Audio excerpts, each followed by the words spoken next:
is. What's up, everybody? What's up, everybody? Welcome back. I've been blessed with having some of the best guests, credible guests. You know how we roll at Mentorship Moments. Each one teach one. This one is very special to me, not because it's just family. We shared an egg together, and it's just guys blowing up as well deserved. But for the most part, as the big brother, even though I'm the smaller one, when it came down to scrapping for people who bully him, it was me who would come through. I know he can handle himself. But I remember watching, as we all did, the open letter to Labron. And we're going to read that in the next segment. And I saw it take off. I saw it go viral. But then I saw the meaning being taken away initially. And I'm not going to, it's no need of mentioning the which side, right or left. But I saw the right take the initial message of peace and coming to the table and talking to the great NBA legend LeBron James and turn it into a LeBron bashing session at ammunition. And I didn't appreciate it. And I was like, man, when can I get my bro on the show and talk about it? I said, I just have to wait 2 weeks. And then I saw the left lose the courage to not even try to hear the conversation. Listen, this conversation about social justice and law enforcement and community relations is a topic that we need to come together and talk about. This isn't a time to go into silos. Now is the time to talk. And we have the man here that is facilitating the way to talk. So let's talk about it. Mentorship Moments, each one teach one. We are the village. Let's do this. Sometimes you just gotta make it happen. Gonna make it happen.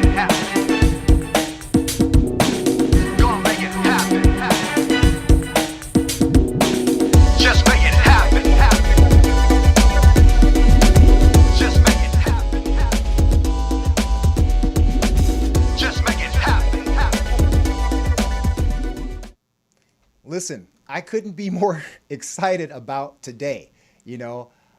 I got a star here and I get to bring him home to fam so we can do this thing. I feel like the way he can let off. I'm very proud to have this brother on the show, or my brother on the show. I can't wait to bring him out.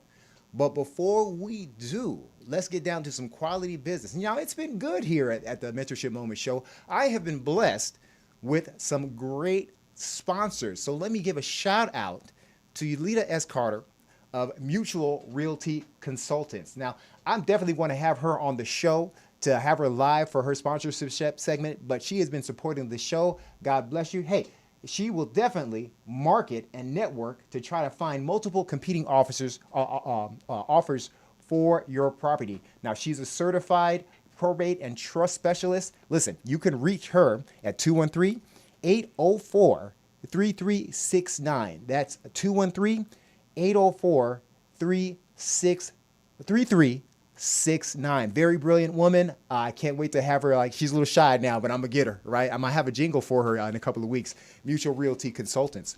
Also, a couple other special announcements. I'm going to put a very special lady on the screen right now. My pride and joy. She's got a special event coming up this weekend with Special Needs Network, and I want you to see her in all her beauty. That right there is my co-host from time to time, Miss Eva Joseph. Now, we have an event coming this Saturday where she is going to teach how to relieve anxiety through stress breathing exercises. And man, this event is, I know it's hard. I'm going to mention, I see the screens all blown up. It's Saturday, May 22nd at 11 a.m. It's a community webinar with the Special Needs Network, and that's Areva Martin's baby project helping children and families with autism. She will help alleviate stress with exercises. You don't want to miss it. I will put the Zoom code out later because we couldn't get it up on the screen. Of course, we'll give you the number to call if you want more interest in that. Now, listen. For this conversation, you guys, this topic went national, okay? So if you ever wanted to have a decent conversation, an honest conversation with a cop, we have what I feel is America's top cop, and that's Officer Deon Joseph. You can call in at 323-815-4204. Now, let me slow down because my heart's racing because I'm excited and proud at the same time. Let me do it in my DJ voice. 323-815-4204. Now, after the break, After the commercial, our guest is coming in. I'm excited. And we're going to re-promote his book too. It's time to read that too. All right, let's train.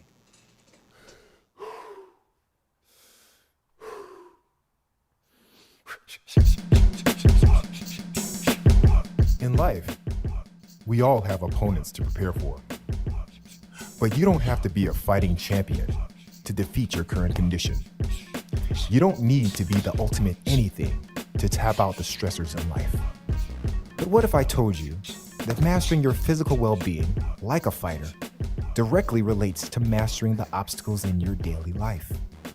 The only challenger that awaits you is yourself. Do you accept your challenge? I'm CJ, and this is CJ's Functional Fitness, where you don't have to be a fighter to feel like one. So let's train. All right, I want to let you know the website to CJ's Functional Fitness is cjffla.com. That's CJFF as in funky.com. I used to make him laugh, my brother laugh when I go do the high-pitched voice, but I told my wife I'd lose that.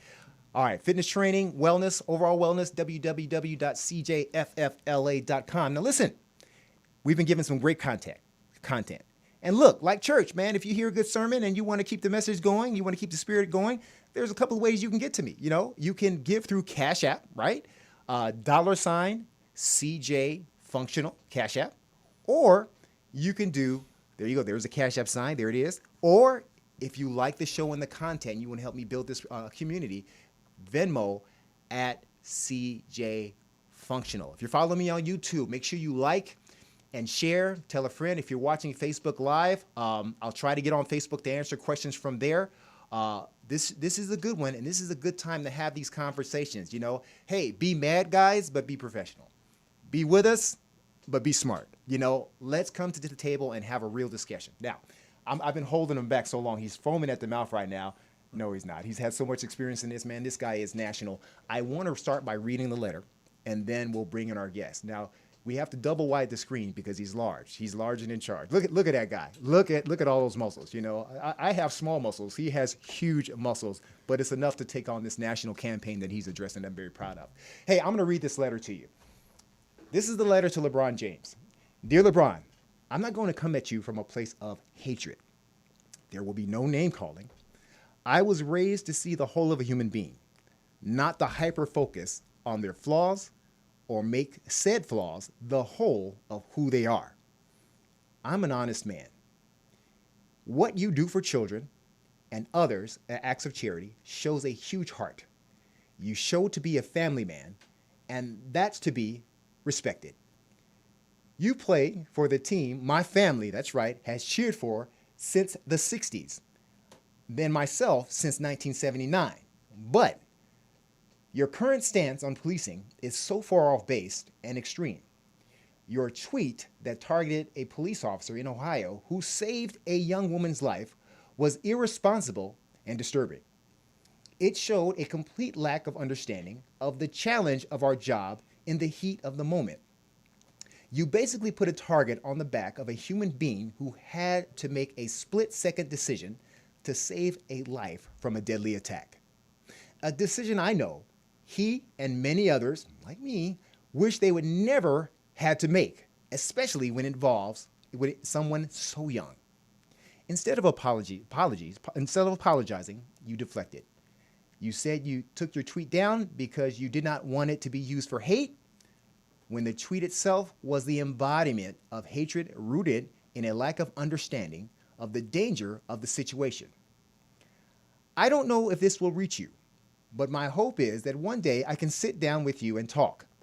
As a man of faith, I can have no hatred towards you, but I do feel I can help you understand the reality of the profession of policing, and that there is another side you need to hear.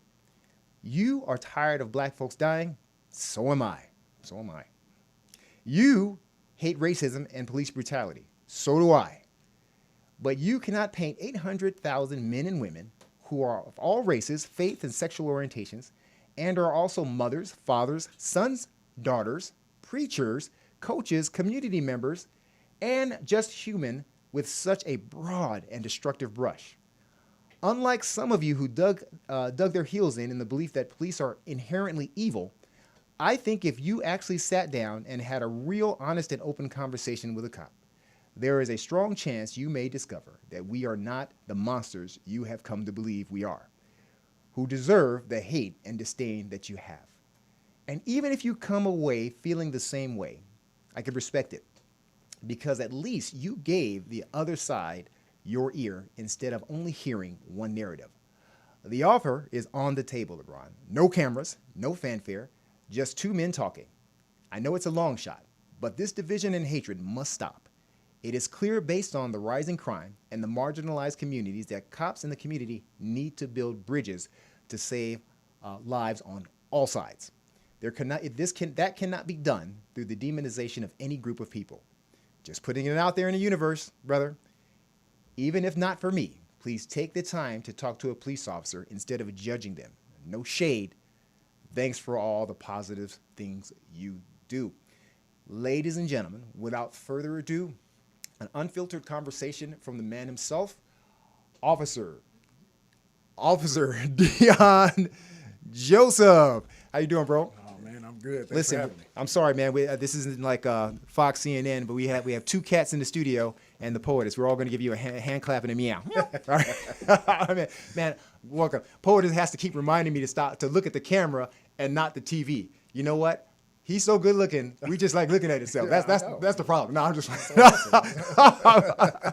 man. Welcome back to the show. We had a similar conversation before a couple of months back on your book, which we'll talk about later, and the role of law enforcement. Your work in the Skid Row community and community relations. But this is different. I want to get right to it, and I want to chrono it from my eyes as a person watching it unfold, at number one as a proud family member, but also as a person feeling the pressure of being in law enforcement and dealing with family, friends, and all that. What inspired you? What triggered the letter? What made you say go? Because you're very popular on Facebook. You have an excellent following. Before this, he's been everywhere. Man, how did this trigger, first of all? Well, it triggered several emotions and several thoughts that really inspired me to pen it. The first was the fact that I believe that he put a target on the back of a blue-collar, hardworking man who had to make a very, very difficult decision. If you watch the video, this police officer stepped into chaos. Like, literally, it was so chaotic that a man kicked another woman in the head right next to him. Mm-hmm. And then somewhere he's looking at it's 12 o'clock and he sees somebody rearing a knife back at another human being. And, he had to make a decision that no one wants to make, especially with somebody so young. And I felt that Labron, being such an influencer, having 50 million followers, having such a position of power, putting that target on his back. And when I say target, I don't believe Labron meant for harm to come to the officer. I agree with that. But, and for anybody thinking that, please stop. I don't believe that at all. But I do believe with 50 million followers, when you start planting seeds, some of those seeds are going to fall into the hearts of the wrong human beings, especially if you got 50 million, okay? And there was an incident, I don't remember the name of the officer, but there was a shooting somewhere in America where an officer was involved in a justified shooting. And of course, the rhetoric was out there. The officer was a murderer, he needs to go to jail, all the same rhetoric we hear with every single police shooting. And it inspired a young teenager to go shoot up this officer's house. So I felt that LeBron James, having so much power and influence, doing something like that was reckless, irresponsible, and also it was clear that he did not wait for the facts to come out. What I tell people, the most revolutionary thing we can do nowadays, instead of screaming and memeing and marching, is before we do that, wait for the facts to come out. Okay, we're going to be all over the place with this show because wait for the facts. Here's the problem with that, Deon, and I'm playing devil's advocate because I get beat up when I say, hey guys, when somebody, let's use social media because that is the vehicle where people right now that are triggering their emotions. Mm-hmm. They'll send me a video of a shooting or something, justified or not, but they just send a half of a video. And, people trust our opinion. So the first thing I say, which triggers anger, is, hey, wait, can we just wait about a week or so till we get the body cam, till we get more? That's not saying I agree or disagree. Exactly. It's just saying, and you can play in on that. It's just saying, hey, I don't ever want to, I want to be able to defend you to the fullest with as much data and facts as I can. Right. And I don't want to jump on something and then have it be something else because I have a position of credibility, I think. What do you think about that? Well, this is what I tell people all the time. I have a problem with neutrality. Neutrality is a bad word to me. For the most part, most people who are neutral on issues are cowards. Most, not all. But if you're afraid to stand for something, you cannot stand with me. And that's the way we were raised, Cleon. That's how our parents raised us, to stand up for the right thing. But I believe strongly in objectivity because from objectivity, you take a step back, take your emotions out of it, and look at all the facts, look at the context, look at the totality of the circumstances, and you pick the right side to land and stand. And that goes to what you were saying. People do it to me all the time. They send me partial videos or edited videos of police shootings, and they expect me to give the answer that that cop is a murderer, that cop is, or the suspect is a bad guy. I'm like, wait, let me wait. You know, what happened with Ferguson? You know, everybody said, what was the narrative with Mike Brown? That Mike Brown was killed for being black and jaywalking. And that's what they kept putting out there for the layman. And for the elite, they used verbal gymnastics to bamboozle them as well, when the truth was he wasn't killed for being black and jaywalking. There was a whole lot of things that happened in between that resulted in that shooting, whether you believe it was right or wrong. There was a whole lot of things. He was warned twice for jaywalking, and then he ended up assaulting an officer. Now, whether you believe the shooting was right or wrong, that's a whole other thing. But now you went off the first narrative, and now by the time all the facts come out, your city's burned down, you have no businesses to go shop at, people are out of work, and now there's tension at an all-time high. And now you are in this constant state of cognitive dissonance with your police department where you know you need them because your kids or children are dying in the street. But then when they get there, there's this automatic sense of walls come up and you're here to help me, but I don't trust you. I know I need you, but you scare me. And it's just really causing a huge destructive pattern in the big cities, especially in communities of color. And that's why I tell people, look, listen, we are probably the most intelligent generation I've ever seen with all the tech and and all the resources. I believe that. But we are lacking intellectual diligence. That's the problem because we're in what's called the microwave society. We've become headline thinkers. Forget about the facts. Give me the headline and I'm going to run with it. And we have to, as a people, as a community, as a country, we have to get away from that and also identify those groups that are manipulating us and purposely leaving out the facts for ratings, for sponsors, for likes, for whatever. And we have to start challenging them as well. I heard a term, man, there's a lot to talk about today. And you're saying a lot. Because I'm going to talk about the media. Joe Madison, SiriusXM, he talked to, I believe he was the one that coined the term, everything is newstainment now, you know, where you have to be entertained. And speaking of, I want to talk in two segments. What you think about the media, and we're not coming from a place of bashing, just the reality of what's happening, and the power of celebrity. Because I believe you're not just talking, when you wrote the letter to Labron, but there are hundreds of celebrities out now that are jumping on this narrative. Oh, yeah. With even more followers. I believe that we're speaking to something bigger than that through this LeBron, the campaign that you started. You know, Absolutely. So we're talking about media and we're talking about celebrities and political officials with influence. Go. I told you this is going to be unfiltered. Well, let's deal with the media first. First of all, I'm not the type of guy who paints people with a broad brush. I'm not a hypocrite. I don't want cops painted with a broad brush, and I also don't want the media. There are still some good journalists out there, but a lot of them are under the gun to get the likes, the eyeballs, and the ratings. But the problem I have is some journalists have become activists themselves, and they're engaging in their activism in their reporting. And once again, it guides. Instead of giving people the facts, they'd rather guide people to a thought for whether it be a self-serving reasons for ratings and sponsors, or because they agree with the cause and they want to try to help that cause, and that's widening the chasm. And I've talked to journalists, you know, who said on the down low, says, Deon, we're just as frustrated as you, you know, but you know, when it gets to the editing room floor, this is what happens. And that creates the chasm. And then we're talking about the educational system. That's the second wall. I call these the walls from building bridges.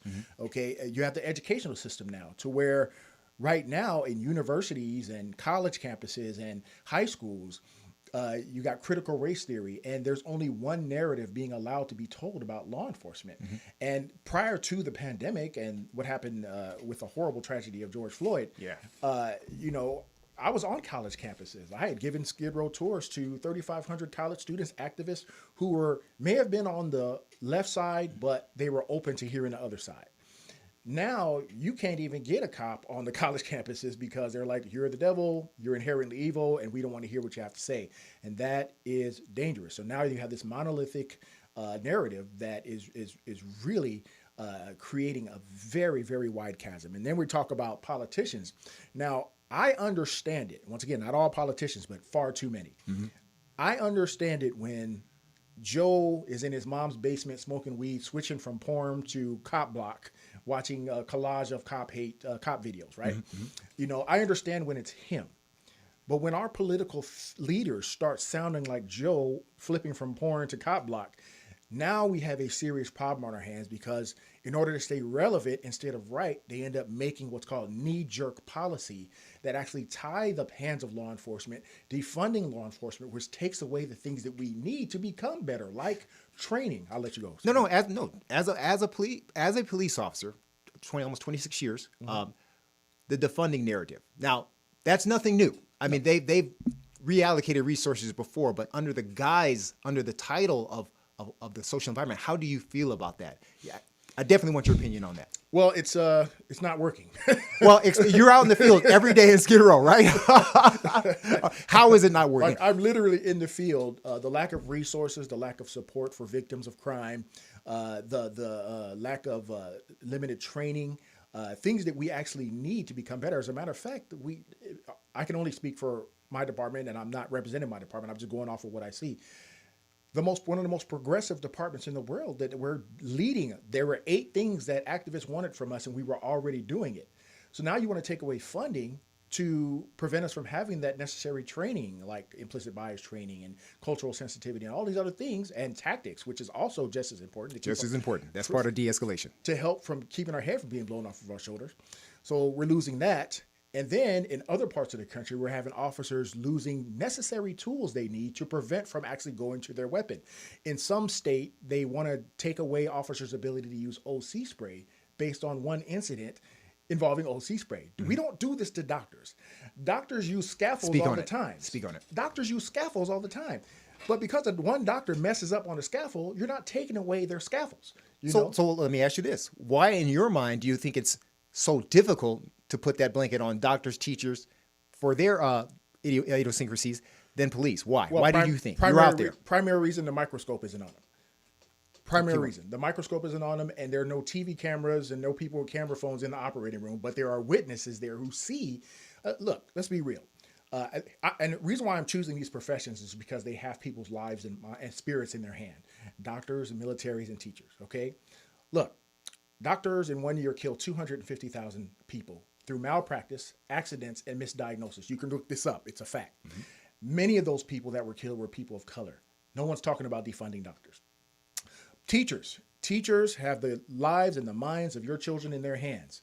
Every week, we're seeing a news report about a teacher who sleeps with 28 first graders, or a teacher who feeds his bodily excrements to children, or another teacher who sleeps with a 16-year-old student, he or she. But once again, we haven't stopped sending our kids to school. The military, I think the military, anybody who serves this country is worthy of praise and honor. But let's not be naive to the fact that great catastrophes and tragedies have occurred with military operations. And let's just be honest, there are military in law enforcement that you're so proud of that they wear the badge. Absolutely. But nobody's saying let's defund the military. So why defund the police? Why try to abolish the police? Now, here's the shame in that. As you are tying the hands of law enforcement, okay, here you are, you want to fix racial inequities in policing. I get that. I'm all for that, 100% fine. But you're creating a racial inequity with crime, where people of color, as you see it, every big city, crime is skyrocketing. It's going up big time. And who's suffering the most? People of color. So let me ask you this. I mean, you're out there in the streets every day, right? You know, I teach now, so okay, I feel proud of that, but it's nothing like being out there. Why are why are people so silent that support us? Well, the silent majority is silent because they don't want to get canceled either. We are in cancel culture, and that's a real thing. Just like with this LeBron letter, I had overwhelming support from people from all walks of life, white, black, Hispanic, and from all. But I noticed the African American community, they wouldn't comment on the thread because they don't want to get canceled and get called a coon. But they would DM me or call me or meet me in the street and say, bro, thank you for that. I know you guys still need to evolve, but we need you guys. Thank you for saying that. So a lot of people are afraid to step up and be bold and say, look, yeah, we want things to be better. We want things to improve, but we also don't want to be put in danger based on an extreme narrative, not necessarily a false, but an extreme narrative. And that has to change. Yeah. So let's circle back. You wrote a letter to LeBron James. Right. And this could have been like any celebrity. But this is the one that when Rodman was important because, again, he was the one that put out the tweets. And we agree that we don't think it was intentional or anything like that. But when you're a person of high platform, you wield power with a tweet, even Absolutely. Though you're not a political figure. Right. When you wrote the letter, and it initially I saw, and it is what it is. One of the first articles I saw was on Breitbart, a leaning right outlet. And it attacked LeBron. And the reason why I'm saying this because I feel like we are talking directly to LeBron because we want to clear that up so we can get you to the table. That's my hope, okay? Mm-hmm. As is if we were curbing a grown black man's behavior, right. Right. And I was insulted by that, Me too. And then all of a sudden, Fox Pundit News picked up on it, and you did very well there. Seeing this unfold with pure intentions, bro. Mm-hmm. How did that feel? And first, let me say, the left didn't even touch it. That's just as criminal to me, but go with that. Well, it was very disheartening because the letter was written from a pure place. There was no animosity. There was no hate because I understand LeBron, and we could talk about that in a second. Yes. Because before I was a police officer, I thought just like LeBron because of what was being shown to me. Let's talk about our upbringing. Yeah, what I was exposed to. So the letter wasn't coming from a place of hatred, but we had not just right wing, but we even had some left wing social media trolls who were taking and putting taglines like "Black cop blasts LeBron," "Black cop puts LeBron in his place," and that angered me. That one pissed me off as a black man. Yeah, because this is not a black man going against another black man. This is just two men who care about the black community and people of color, who should sit down and talk. So what happened was so because the far right and social media trolls put that tagline on it, it caused the people on the far left to not even read the letter. It was just like they read the tagline and all of a sudden, oh, see, now this is Uncle Tom, House Negro Coon, who's just coming after a black man who wants to do right. Well, okay. And that's what bothered me about this, what this became. So it was frustrating, but I can tell you honestly, it was coming from a pure place. I always tell people, stop reading the taglines. Don't be a headline thinker. Read the letter. Read the content. And then just Google me. Everything about me is out there. You'll see the kind of police officer I am, I care about. All my career, I've done nothing but try to save and protect the black community, whether I was in Venice Beach working in Oakwood, Newton Division, working with in the juvenile table, trying to save juveniles from the gang lifestyle and rescue missing children. These were black and Latino children that we were rescuing by the dozens. And then Skid Row for 23 years, 80% of the population there, and it fluctuates, is African American. I put it down, 10 toes down for those people because they were marginalized and the system stopped caring about them.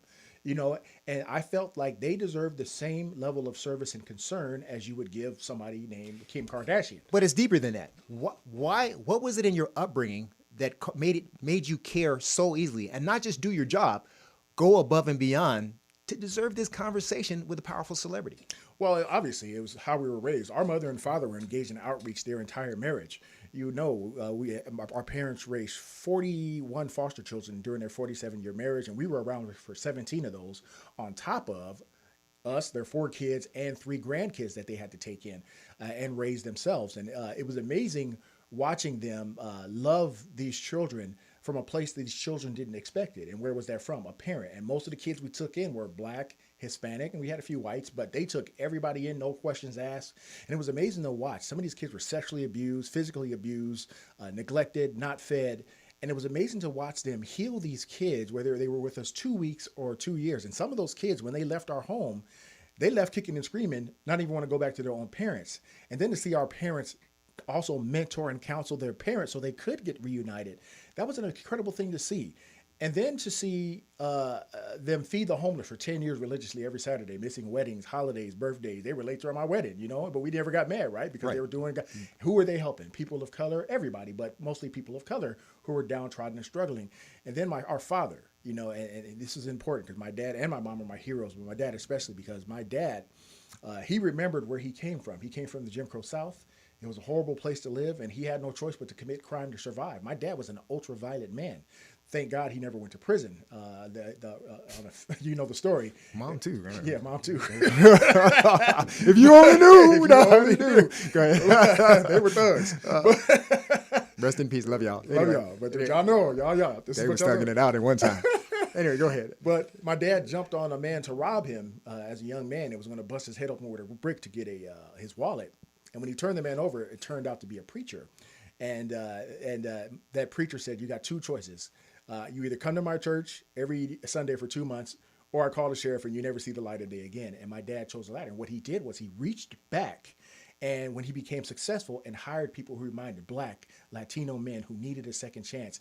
And my dad never told me that we were digging ditches next to a murderers or drug dealers, ex-pimps. If the department knew during our background process who we were working next to. My dad didn't tell us that we were working next to career. Thank you for not telling us that, Dad, because we would have had to disclose that. Yeah, we wouldn't be police officers. Hey, I have a question, and this is good. This is from our Facebook fam. Awesome. First of all, Mr. Schaefer, I miss you too, brother. He's given away your nickname, Deon. They call him Thunderlicious, or he calls himself, and it happens to work from like Deon Thunderlicious Joseph. Chocolate Thunderlicious. Chocolate Thunderlicious. All right. But here's one question that's right on point, which I was going to ask you. But our Facebook viewer, Nicholas Juarez, here it is, Deon.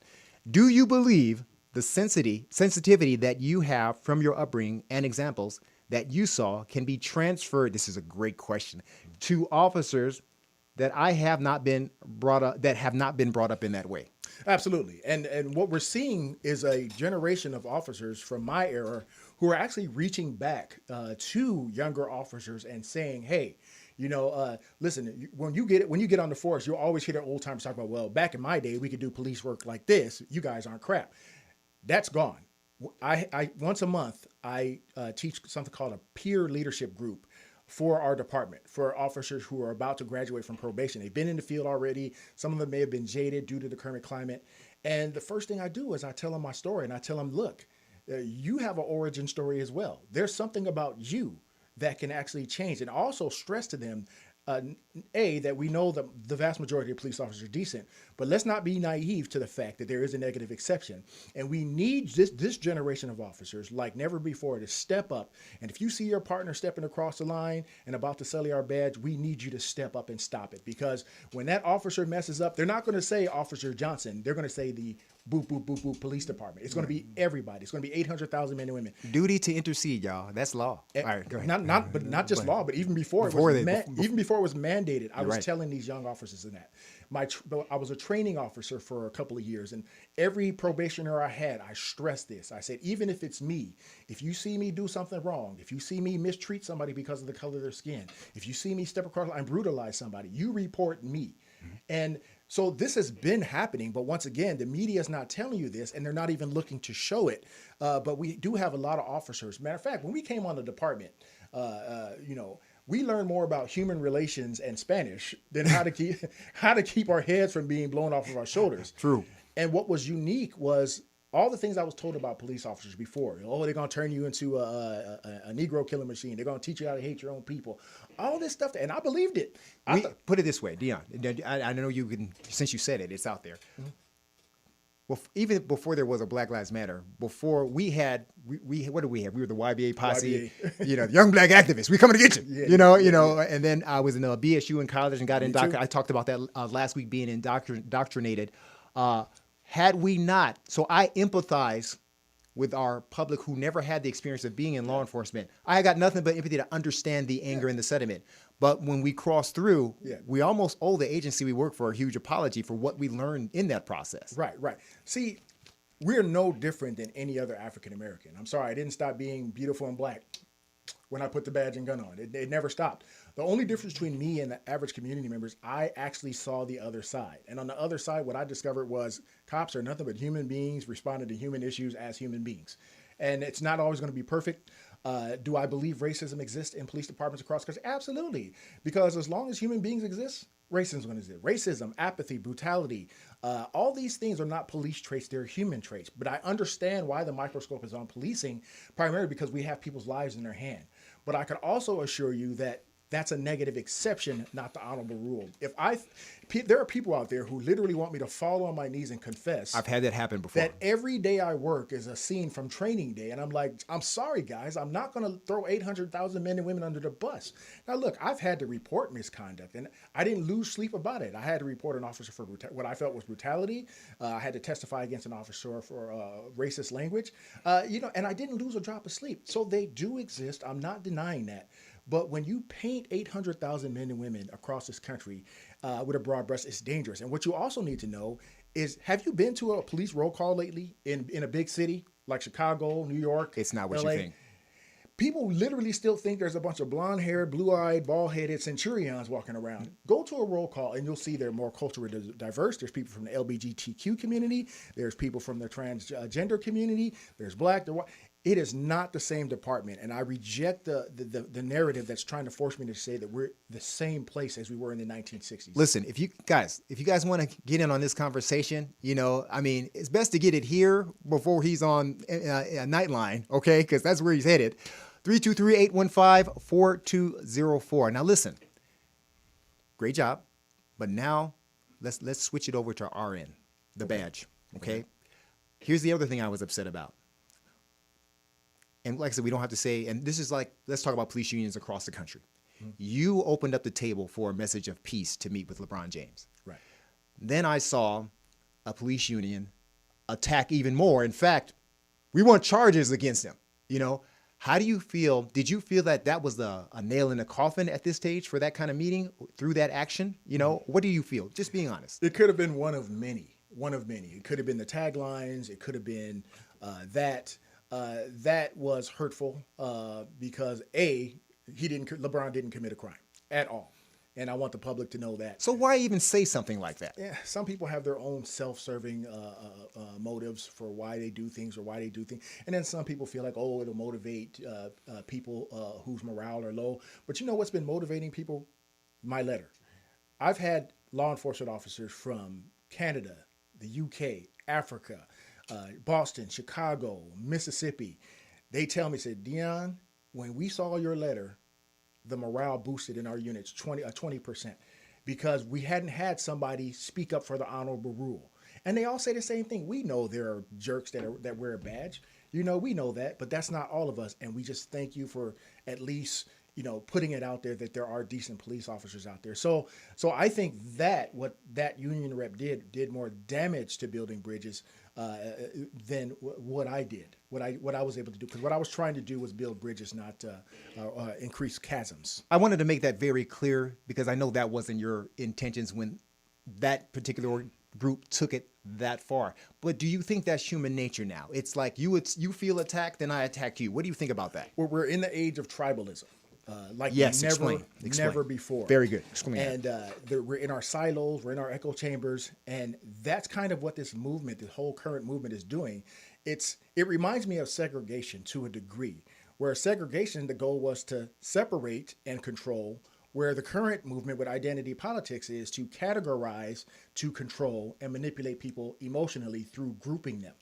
So what happens is when that becomes so extreme, everybody goes into their silo. You're either all blue or you're not. You're either all black or you're not. You're either with the white folks or you're not. And that's when things become dangerous. That's not just on a more morale level, but it can even be dangerous physically, as we're seeing right now, as these different groups start competing. And now, if you even show some objectivity and you're from that group, like we get it bad because we're both, proud African Americans and we're also law enforcement. We're canceled on both sides. Right. So, but it's getting better. Yes, it is. Yeah. But so when I remember I said that I called for the Derek Chauvin to be arrested for murder. I don't care what anybody says. I've been doing law enforcement 25 years. I've never seen anything like that in my career. And you had some officers literally just excommunicate me. They didn't want anything to do with me, you know. But then on the flip side, this is how tribalism works. When I see an officer engage in what I feel is something that is justified, then you have the black community hitting me with the old coon, Sambo, and this and that. So I get to the point to where I stopped worrying about what people thought about me and just said, you know what? I'm just going to stand on the truth. I'm going to stand on the truth and let the chips fall where they may. If you love me, fine. If you hate me, that's okay. That's going to be between you and God. But I have to always stand on the truth, because if I tell you what you want to hear about law enforcement officers, I know I'd probably be the most popular black cop period in the world right now. I could just throw officers under the bus and tell everybody that everybody's racist. Cops are inherently this and that. I know that. But you know what? The man of faith in me, the man that was raised by Milton and Margie Joseph, could not sleep at night knowing that that's not true entirely. Or I could not tell you what you want to hear and be the most hated man on the planet. But I'd rather be a villain for telling the truth than a hero for misleading the masses. And I'll stand on that till the casket drops. So, I mean, I'm speaking directly to celebrities like LeBron himself. Listen, I'm willing to lay our side, not throw under the bus, but be truthful about our side, to open up those corridors again for you to have this conversation. And not just you, celebrities like you who feel a certain way. Deon, I was watching the Oscars. Was it the, I think it was the Oscars? The Oscars, yes. And halfway through, I was getting sick to my stomach, because I was like, hey, man, it's just like, you know, not that I don't value social messaging, but just as I was about to turn off the TV and change to something else, because I was in a depression, and we'll talk about later with other cops. That's why your letter built morale so much. Right. Until Tyler Perry got up and said, hey, it's okay to stand, I'm paraphrasing, to stand in love from the middle. How does that resonate with you? Well, it goes to everything I'm saying. From the middle, we can see things clearer. You know, you can't just walk around in life seeing anything. And being in the middle is not neutrality. No, it's not. I want to make that clear. No, Thank it's you. not. Yes. Objectivity is the middle. And once again, you're able to see clearly with 3D glasses, every HD vision, what's going on, because because we're human beings. It's so hard to think of any major issue without putting your emotions on it. But a real diligent human being is the type of person who sits back and says, I'm going to avoid myself of all emotions and just, what would I do? What would I have done in that situation? You know? And a lot of folks, when they actually do that, they go, yeah, I understand why that happened. That cop had to make a tough choice, you know, or vice versa, or that citizen had to make a tough choice when he shot that burglar who broke into their house. When you do that, you know, we know where to land, and it cuts down on the vitriol and the violence that we're seeing, and just the destructive environment that we're seeing in society today, especially in America right now. But what you have been doing, and I know there are cops like us that are doing it, the light, you've brought it to light. Right. How would you, in your position now, because I believe that we as cops are getting defensive too, and because of our, it's almost like we're developing PTSD. Oh, it's true. How do we? What are your recommendations? I feel like we need to get out of those silos, and we don't have to go talking to celebrities. No, we just need to start having open conversations with our families and friends, as opposed to running and hiding into our group. One of the things I tell the young officers in the PSL leadership training is to be educated. Oh, Peter Roos, the Joseph brothers should be run for office. That guy. Hey, I thought about governor, but the wife is not ready. You're speaking the truth. All right, I'm sorry. I just want to give acknowledgement to Peter. What's up, man? People are listening. Go ahead. Yeah, I'm getting old. I forgot what I was saying, but I was talking about. Man, I'm getting old too. It's okay. It's okay. Jeez, man, where were we at? Poet, what were we talking about? Well, we two old men. You know, when these beards grow out, they're completely gray. You have no idea. You know. No, I was talking about now. It's back. All right, I took my ginkgo. We were talking about cops because of the environment, being depressed, running into their silos as opposed to getting out and speaking. No, and that's happening. Once again, I talked about that as far as everybody running into their tribe, and now cops have a tribe too. Now, every month, once again, I talked about it. We have something called the PSL, Peer Leadership thing. And I tell police officers that now is not the time to clam up. See, what the other side wants is to erase our voice from existence, so there's only one dominant narrative. And I'm telling these young officers that it's time for you to be educators to your family, to your friends on social media, and stop tucking your head and running, and defend your profession with dignity. Now, if you're an idiot and you want to get up there and start, raising all hell and being combative, don't you do it. You sit your butt down. But for those individuals who are interested in saying, look, we need to open the lines of communication up, be educators. Some of these cops are in these schools where they're taking criminal justice and all these things, and they're sitting in class and just being silent while a teacher is telling them that they are slave catchers. Right. It's time for them to stand up for themselves and say, no, I'm sorry, you're misrepresenting history there. Here's the real history of policing here. Start being educators and fight for your profession in a dignified way. Well, Deon mentioned something about PSL. PSL is the Police Science and Leadership. Now, I've been invited to speak. I'm blessed for that. He's also been invited to speak. Now, this is a segment where we have, I don't know if you know this in the Los Angeles area of law enforcement, that when these recruits graduate, I don't know if you know this or not, have you been listening to social media, or are you going to listen to us? I'm living it because I'm there. When these recruits graduate, they got to come back a year from now to re-embrace, to talk about their experiences, talk about some of the courageous things they had to do.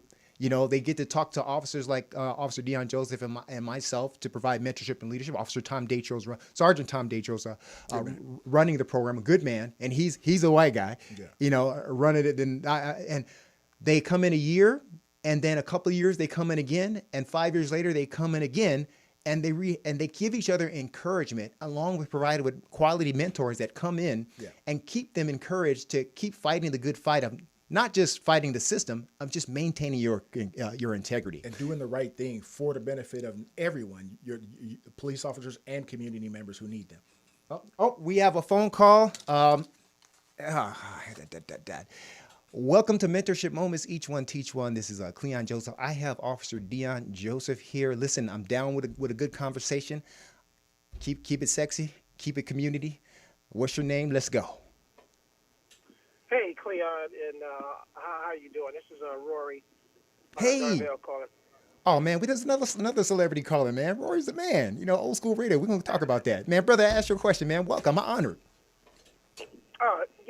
Here's the thing I wanted to ask your brother about that, about the every time that there's a shooting. Oh, and by the way, I do want to say I agree that LeBron James jumped the gun, and I also agree with what the officer did in that moment. I saw the video, and I talked to two other officers who said the same thing, that they would have done the same thing that officer did. However, now to my question, I've seen videos where police officers, and I know the media controls a lot of things of what we see, but you're sitting there, you're an officer.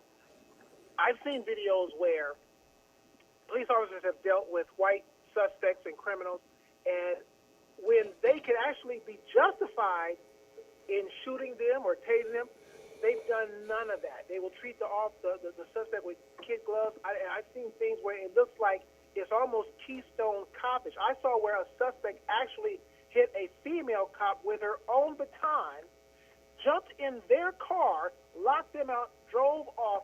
They didn't fire a shot. Okay, I'll answer that for you. We'll both answer. Go, Deon. You're the star. It's called cherry picking. Yes. Okay. There are people out there who are manipulating everybody, and they're picking certain videos and putting it against other videos to say, see, this doesn't happen here, but it happens here. I remember I was mentoring some children in a junior high school, and they asked the same question. So I just said, you know what? Let me stop. So I pulled up YouTube, and I put in the search, police shooting unarmed whites. And sure enough, video after video after video, I think I found about 25 different videos that literally showed 16-year-old unarmed white kids getting shot, a white lady getting shot, white people running at police officers with knives getting shot. So what they're doing is they're purposely cherry picking certain things and putting it against the other to gin up emotions in people. So once again, and also you have to understand that every department in every city across the nation is different. Every officer, gun laws are different. Gun laws are different. Like, let's say people were talking about this kid in Wisconsin who was walking around with a gun. That is an open carry state. So those officers are used to seeing people walking around with rifles in their hand. Where I can guarantee you if that kid was running around in LA, it would be a different scenario. So that's why you can't just look at one incident and say, this is how all cops react. But I guarantee you, brother, and I'm not saying that what your point is not valid, but what I am saying is there are people who are purposely picking certain videos to purposely get emotions out of people when there are, matter of fact, statistically, police officers for the last few years, and it's been pretty consistent, have shot and killed more whites than blacks. Double. Okay, but once again, white lives aren't exploitable. White lives don't push a narrative. Black lives do. Now, this requires that, Rory, that people take their finger, press that keyboard, and do the research. I don't blame society. We're working. We're busy. Some people have 2 or 3 jobs, and sometimes social media can be entertaining. It's quick. When you're scrolling, you see the moving screen. Oh, let's press play because it's already moving. We're lazy in that sense. But man, do the research. Not you, sir, because I know you're not. And I want to make it clear. But do the research. Click that button. All you have to do is, if you want to find out the other side, click white male's getting shot. I always talk to people. People talk, oh, well, Dylan Roof, they didn't arrest him, or these white shooters who commit mass shootings.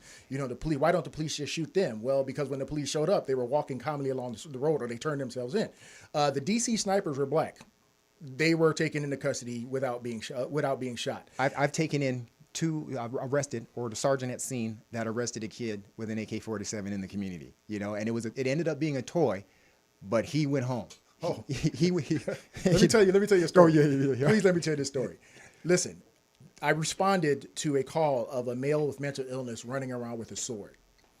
We get to this call, and this guy is African American. He's 6'10", 350 pounds. And he had a sword when we got there. And we're sitting there like, oh, crap, right? Now, he put the sword down, but he sat down and said, any officer that approaches me, I'm going to kick their butt. And he literally would. If he would have put his hands on an officer, just not because of the color of his skin, but based on his size and sheer strength, and then we find out later that he was a Muay Thai fighter, we probably would have ended up having to, sadly, shoot this man, just based on his sheer strength, not his race. Now, there were people there filming this because they just knew we were going to shoot this big black man based on the narrative, right? So it took about 20 minutes, but I told everybody to calm down, back up. So I walk up to the guy and says, hey, let's talk. And we started talking, and I said, what can I get you? And after about 20 minutes, he says, I could use a muffin and some water. So I was able to take this man into custody with cameras, people with their camera phones out, with a brand muffin and some water. Everybody filmed it, but it never showed up on YouTube. Yep. Why? That doesn't fit the narrative. It doesn't help.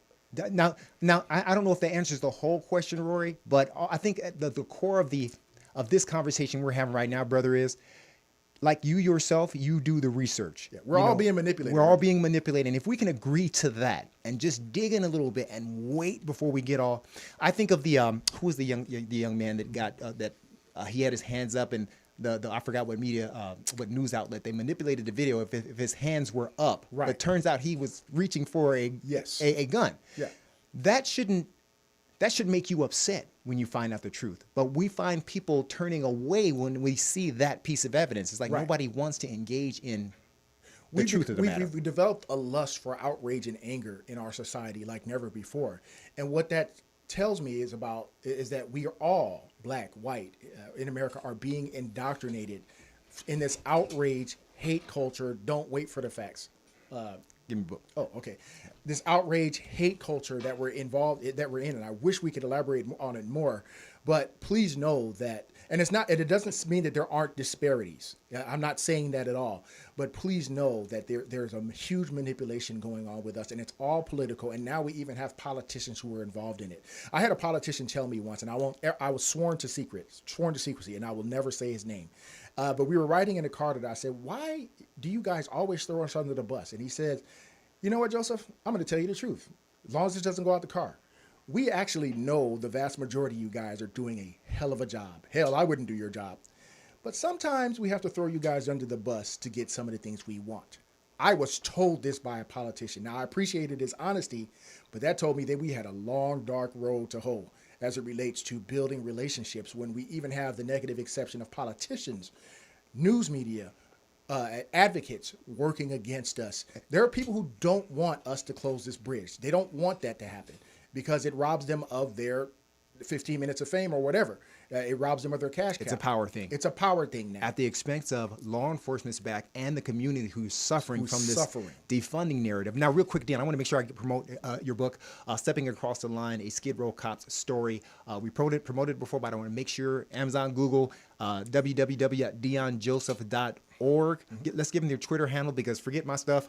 I want to focus on you, my brother, because the sky's the limit. Give them your tweet and let's continue this conversation. Well, my Twitter is OFCR Deon Joseph. You can hit me on Twitter, or my favorite is the Officer Deon Joseph fan page. It's Officer Deon Joseph. You can find that on Facebook, and I'm an open book. You'll find, as long as you don't come on there trolling, I'll talk to you guys about anything you want. And I promise you to be honest with you. Listen to me, guys. I want you to hear me, okay? I'm not sitting here saying that police are perfect. Nope. Walter Scott was murdered. Yep. George Floyd was murdered. Yep. Eric Garner was murdered. In my opinion. Oscar Grant, that should never have happened. Okay, there's a lot of some of these shootings. I agree with you. And I agree, Tamir Rice could have been handled better. And we called it out, right? I called it out, but I'm sorry, I cannot sit here and say that all controversial police shootings, because what I do is I use my training experience and also, once again, objectivity to look at the totality of circumstances and say, I might have done the same thing in that situation, in some of the more controversial shootings. So that's all I want you as the general public to do, is for a second, put yourself in the officer's shoes. What if that was your loved one who the officer was trying to rescue, from a deadly attack? I posed that question on Facebook to even a couple of radio personality friends, and they say, I wouldn't want you to do anything. And that's not true. Goddamn lie. You goddamn lie. Because let's put it like this. Let's say the officer in Ohio didn't fire a shot, and that lady that he saved got stabbed. What would the community be saying? Well, if that was a white lady, he would have shot her. Then you can't win. You can't win. What a lot of our detractors are doing is created this catch-22, damned if you do, law enforcement, damned if you don't. And it's working perfectly, because now it is literally damned if we do, damned if we don't. And once again, the end result is community members are in danger like never before. Deon, I know you. I've talked to you, and I know I say, hey, Deon, you still think it's going to happen? And you say, no, bro, I don't think it's going to happen, man. But I think, I'm going to take the earphones off. And thank you, Rory, for the call. I think it's going to happen, because we're going to keep pushing it. And if not him, some celebrity out there is watching this going, dang, I need to rethink how we interview these cats. Is there another call? Okay, great. So listen, let's talk about, this is why it's so twisted for me with the Labron thing. And this is why I'm staying on it personally. Right. Deon, I watched the Lakers win a championship last year. Mm-hmm. And how do I celebrate when you hate my guts? When you feel like the narrative is that you hate my guts. And yet I'm saying, yay, Lakers, but damn, F you, Officer Joseph. Well, F you, security guards that are taking care of me who happen to be law enforcement officers. F you, whatever. But yes, here, kiss my ring. How does that, Well, I think what it is. How does that feel? It's weird, because sports, music, all these things were people's means to escape from the reality. When you say escape, it doesn't mean you want to stick your head in the sand when the world is burning. But even Colin Kaepernick is not woke 24/7. There's pictures of him floating in a pool somewhere, sipping on a martini. He ain't hurting like the community. Right. And God bless him for his stance, but he ain't hurting like our community members are. Right. So, so when people watch sports, it's just that 2.5 to 3 hours, you just want to get away from the realities of the world. And unfortunately now, with everything, the realities are now spilling into sports. So I get when people are upset. And I was just like you. I watched the championship. I was happy that the Lakers got 17 and we're one more close of overtaking Boston. But at the same time, I was just like, I'm rooting for a bunch of guys who might hate my guts. So let's take the time out, since we're building these bridges. I can't wait to talk about that later. I have a special guest coming in a couple of weeks. Let's talk about the special things that LeBron James has done. Oh, yeah. He's an incredible human being. I went to tears. We always talk about our black athletes putting money together to start schools. Putting their money where their mouth is. Yeah. Man, and this is for my officers who are still feeling some kind of way. Okay? Man, this is a man who took his own money, and started a school for underprivileged kids. Mm-hmm. That's amazing. Mm-hmm. This is a guy that, that spoke publicly and stand his ground. We may have differences here that can be fixed, but please understand, I don't want to cancel this brother either. No, absolutely not. I don't believe in cancel culture. I've worked for the Lakers, for a brief time, and in watching him at the All-Star game, how he carries himself, man, dude, you're a champion. One thing about Muhammad Ali, everybody keeps comparing everybody to Ali. Ali spoke to the people that even he thought hated him. That was the difference. And he lost everything for it. He lost everything, you know, and he spoke to both sides. Man, Mr. James, Deon, we want you to be that champion for everybody. We're not perfect, and we said that. Absolutely not. But if there was we got to close because I can't even run my stuff. Hey, get my book, Navigating Through the Valleys of Success. Amazon, holler at your boy. But this is a lot more important. Deon, we could do this in 2 hours, bro. Sure. Because I don't think we're done yet. Sure. And I think after the seeds have been planted, I think I want to have another community show with a couple of the officers that I think. But it's good that we're doing this before we retire. Right. There's nothing. I don't mean to bash retired officers, but we start talking when we're retired. Guess what? We talking right now. And it's time for others, officers, whether you're white, black, gay, straight. You know, hey, let's acknowledge the reality that there are bad apples, okay? But I hate the bad apple analogy because our detractors analogy is, okay, if there's some bad apples in a barrel, that means the whole barrel is spoiled. And that's their analogy, and it's the wrong analogy, okay? Here's the right analogy. I used to have this beautiful apple tree in my backyard, and it produced some of the most delicious apples. They taste like Honey Crisp apple from Ralph's. And for the most part, every apple I took out was really good, but every now and then I bit into an apple that had a worm in it or it was rotten or too ripe. I didn't chop down the whole tree. We got to get rid of the barrel analogy where there's police officers, doctors, military, and let's look at the tree. You don't throw away the whole tree of public safety because of a few bad apples. That's wrong. Let's work hard to get rid of the apples, bad apples, and which we're trying to do that. But like I said, until they rear their heads, many times we don't know who they are until they actually do something crazy. But go ahead. And that we got to close here. Now, as the big brother of Deon, you media agencies, now you saw his muscles, but I want you to look at this. This is like 7% body fat. And I'm using my media voice to let you guys know, many of you have gone about it wrong. You want peace too. You don't want criminality in your neighborhoods. So when this man comes onto your stage, Nightline, and I'm calling it, whatever television show, you're going there, bro, and I'm praying that continues. You guys come from a place of wanting to fix things, not a place of left or right, because it never gets fixed that way. No, it doesn't. Real quick, just a 30-second message of positivity to our loved ones in the community and our loved ones wearing that badge. Yeah. Go. I want to talk to the police officers primarily right now who are really getting it. Do not quit. I know there's a lot of you guys retiring. I know there's a lot of you guys quitting, leaving early, and I understand it. And if you leave, I won't lose a drop of love for you because of what you've done. You probably saved more lives than anybody who criticizes you. And thank you for your service. But I'm asking you guys, just don't throw your badge away. Don't give up on your city. Don't give up on people of color. They're hurting too. And once again, we're all just put against each other. Just remember this, and this might help you. This is what's kept me going in my career. My badge and my gun and my handcuffs will never be the means that I use to invoke positive change in the communities that I serve. My heart, my faith, and my love for mankind will always be my unyielding dogs of war. If you remember that and let that be your guide, you're going to do wonderfully. It doesn't mean let your guard down. It doesn't mean allow yourself to be killed. Because listen, we signed up to put our lives on the line. But I'm not telling you to give it away to satisfy irrational people. But please, re-engage that heart of service. Open up to communities that are hurting, that don't trust you, and don't give up on them. And to the community as well, don't give up on us either. Please know the world of policing is not a rolling dumpster fire in a dry forest. There are people who want you to believe that. There are things we do need to correct, we need to change, but don't give up on it. Let's not give up on each other. I love you guys. God bless. Man, ladies and gentlemen, each one teach one, mentorship moments. We are the village. If you love this show, donate. Cash App, CJ Functional. Same thing, CJ Functional on Venmo. Show us that you love this show and you want to keep truthful conversations like this going, because only I'm going to bring nothing but the truth. I'm not drinking the media Kool-Aid, nor did I drink the law enforcement Kool-Aid. God bless you guys. I love you. Thank you for Poetess for putting up with us. I appreciate you. Cats, I love you guys. It's time to feed you. We out. Take care. It happened.